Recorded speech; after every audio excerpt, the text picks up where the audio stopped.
pé màmá ní hospital àbí amen. Please come.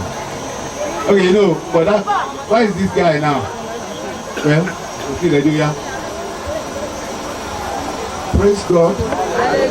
The Lord is good. Orúkọ mi ni Fẹ́mi Odù. Nígbà tí wọ́n ní kí àwọn ọmọ màmá wọ́n wá sọ̀rọ̀, mo nawọ́ ọmọ màmá lèmi nítorí àna wọn ni mo jẹ́, mo fẹ́ ọmọ wọn. Ṣùgbọ́n bí màmá ṣe máa ń pè mí, bí wọ́n sì ti ṣe sí mi, ẹ̀rù ò bà mí láti nawọ́ wípé ọmọ màmá lèmi náà jẹ́.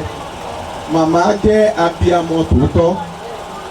Màmá jẹ́ abiyamọ tòótọ́. Màmá labour very very well to bring up all her children. Èmi pẹ̀lú ìyàwó mi àti fẹ́ra bíi 24 years and mo mọ díẹ̀ nípa màmá. Nígbà tí à ń bá ìrìn àjò wa bọ̀, a ní ó yẹ ká ṣe lé. Owó tá a fẹ́ fi ṣe lé kò tó. A ní a fẹ́ ṣe 3-bedroom flat. Àwa ni a máa gbé lólókè. Màmá wọ́n láti kó owó sílẹ̀ fún wa tí a fi ṣe lé wa 4-bedroom, ó sọ lé wa di olókè. Àná kì í ṣe nǹkan bẹ́ẹ̀ nìkan. Màmá ní ìfẹ́ débi pé tọ́ bá ti pè ìyàwó mi, ọmọ mi àgbà ń kọ́. Because tọ́ bá ti pè èmi náà ti mọ̀ wípé wọ́n máa bá mi sọ̀rọ̀, ọmọ mi àgbà ń kọ́. Èmi náà bẹ̀rẹ̀ sí kọ́ Ìjẹ̀bú ni màmá fẹ́ fi bá mi sọ̀rọ̀, Àwórì lèmi. Èmi náà á bẹ̀rẹ̀ sí gbọ́ Ìjẹ̀bú lára màmá. So màmá rere ni. Màmá wọn láì dìbì nìkan ìjà. Màmá don't want it. Àwọn ọmọ màmá nígbà míì mo máa ń ṣọ́ wọn tán bá jà díẹ̀díẹ̀. Màá ní Ọlọ́run ló lè parí ìjà. But tó bá fẹ́ fi dé ọ̀sẹ̀ kan tí màá bá ti bá wọn sọ̀rọ̀, tó bá tún ti relate, màá ní bí àwọn èèyàn yìí ló ń ṣe bẹ́ẹ̀ ni pé wọ́n fẹ́ balẹ̀ jẹ́. So màmá really tried. Wọ́n mọ bó ṣe ń kó àwọn ọmọ wọn, wọ́n mọ bó ṣe ń bá wọn sọ̀rọ̀ tí ìjà òfin ṣẹlẹ̀. Ṣé mọ̀ pé àwọn obìnrin tóbìnrin bá ọkùnrin tó bá jẹ́ ọkùnrin ti wà lókè, wọ́n á lè sọ èmi lẹ̀gbọ́n ẹ̀rùn. Ṣé mọ̀ gbogbo wa lágbà gbọ́ wípé ọkùnrin wípé ibi tọkùnrin bá wà. But mama train them to love themselves. So I'm happy wípé mama wọ́n try best wọn. Wọ́n ò fẹ́ kí mama kú. Wọ́n ò fẹ́ kí mama kú rárá. Tó bá jẹ́ pé wọ́n ní kán mú ẹ̀yà ara wọn wá láti fi sílẹ̀ so that mama will be alive. All of them are ready. So mama ti lọ kọ́lọ́ bá wa tẹ̀ wọ́n sí afẹ́fẹ́ rere. And I want them to imitate mama behaviour.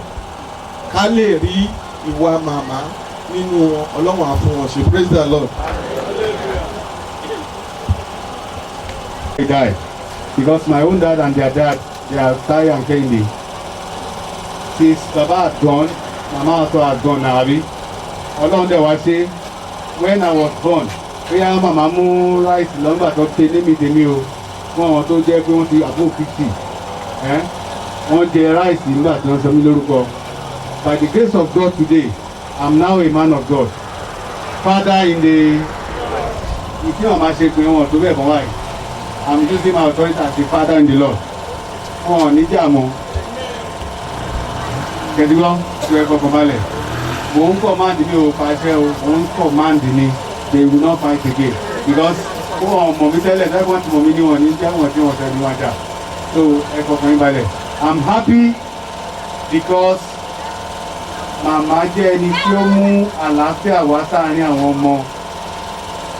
Ẹ má bínú pé mo fẹ́ sọ ọ̀rọ̀ kékeré yìí. Mo ní testimony kan tí mo attend wake up. Ẹni yẹn sọ pé tí èmi ẹ̀gbọ́n tí má ti kówó fún màmá wa tí ìkejì bá dé kẹta bá dé màmá wa ló máa kówó fún. Àbí ní normal thing bọ́dí yẹn oúnjẹ wọn ọmọ àbí lórúkọ Jésù gbogbo àlá máa jẹ wọn mọ́ o. Àti nípa ìsàn jẹ wọn mọ́. Nígbà tí last month bá wá dé gbogbo owó tí àwọn ẹ̀gbọ́n kó fún màmá pátápátá màmá kan fàtí gbogbo ẹ̀ nígbà máa gbé lọ ìwọ nìkan ló kù kó ṣe kí ni o kó gùnkè láti jọ yẹn báyìí mo kàn ń ronú ọ̀rọ̀ màmá yẹn pé àwọn tó tá lè pè ní ìyá wọ́n sì wà kì í ṣe àwọn ìyá ìsìn mọ́ tó jẹ́ pé ó kàn tẹ ẹ̀rí kankan mú wálé àtàbẹ̀ ojú wa ń ga tọwọ́ mi lọ́wọ́ máa sọ fún èèyàn ẹ̀yin ìyá tẹ́wà mí ẹ̀tù àjọ màmá yìí o ẹlòmíín sí àtàwọn pé láìpẹ́ wọ̀ pé ọmọ ẹ̀ máa ń mú nǹkan lẹ̀ rẹ̀ láti máa wá kí ń gbà yẹn o ti kọjá o amen ẹ ṣe lọ́pọ̀lọpọ̀ well maybe I should allow this guy because he has been troubling me lára àwọn tó gbó màmá náà nílé ìmọ̀ jẹ́ tọ́tòtọ́ o gbọ́. Praise the Lord. Mo máa ń dúpẹ́ lọ́wọ́ Ọlọ́run because if not for mama, number one thing tí mama ṣe ní ayé mi is bringing me out from Agboboye village. I was a complete village boy and mi ò mọ tó tó ṣẹlẹ̀ mama single-handedly sent someone from the village and during the period tí wọ́n fi send àwọn èèyàn pé kí wọ́n mú mi ní village tí I was close to becoming a masquerade. Mo ti fẹ́ gbé egún. I was just close to carrying masquerade nínú bí nígbàgbọ́ and thank God during that period mama aláyàn tó wá gbé mi kó ní ìlú Waseko and that was how my life changed and from there a village boy completely village as in typical village boy became a grammatical English speaking young man. And I now speak English like as if what owe me money because of one woman. I can't explain it, but my life has been transformed because of love. I don't know where she get it from me, but because it's only I.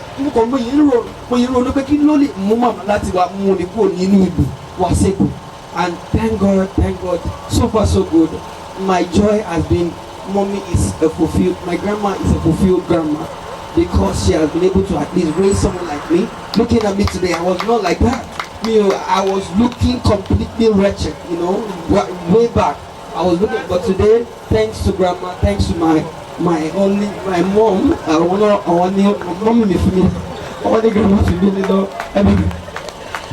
hallelujah, amen. Gbogbo nǹkan tẹ̀ ń sọ ni mo rí nǹkan kan ti mú bẹ́ẹ̀.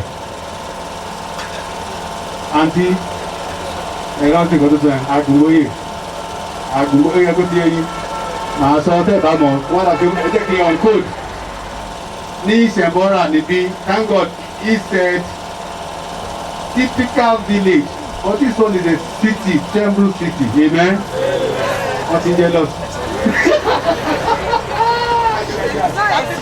Gbogbo iṣu tí gbogbo ọmọ ṣẹ̀bọ́ra gbìn àwọn tí mi ò sọ pé àwọn lọ́wọ́ ń jí kó àbí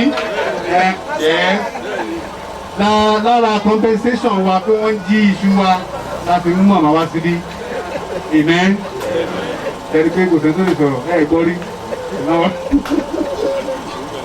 hallelujah ẹ̀jọ̀ wá fẹ́ gba ọrẹ fún iṣẹ́ ìyìn rere. It's not just whatever you think. There is only one work that we Christians have failed woefully àti kùnà gan láti ṣe láti lè wá. Nítorí pé gbogbo wa là ń jà pé denomination kò fẹ́ jẹ jíò kò fẹ́ di pastor kò fẹ́ ṣe kíní kan. Ìtò yẹ ká ṣe àṣe nígbà tí Nàìjíríà wá rí bó ṣe wá rí sìn àwa ń sáré kiri.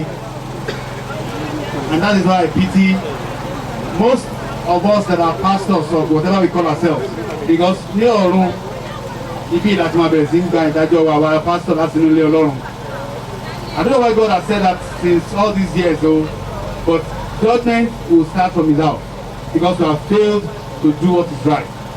Nísìnyí báyìí ní Nàìjíríà wa àwọn tí ó yẹ kí wọ́n jẹ́ kí wọ́n tún ayé wọn ṣe wọ́n ti ń fa oríṣiríṣi báyìí wọ́n ti ń ṣe yahoo wọ́n ti ṣe a lot of things because I fail a kùnà láti ṣe ohun tó yẹ ká ṣe fún wọn. Wọ́n wá ń sọ graduate wọ́n sọ ṣé graduate ló ń pè postgraduate students wọ́n ń gun márùwá kiri àdúgbò. That is the country we are because we Christians we have failed in our responsibility.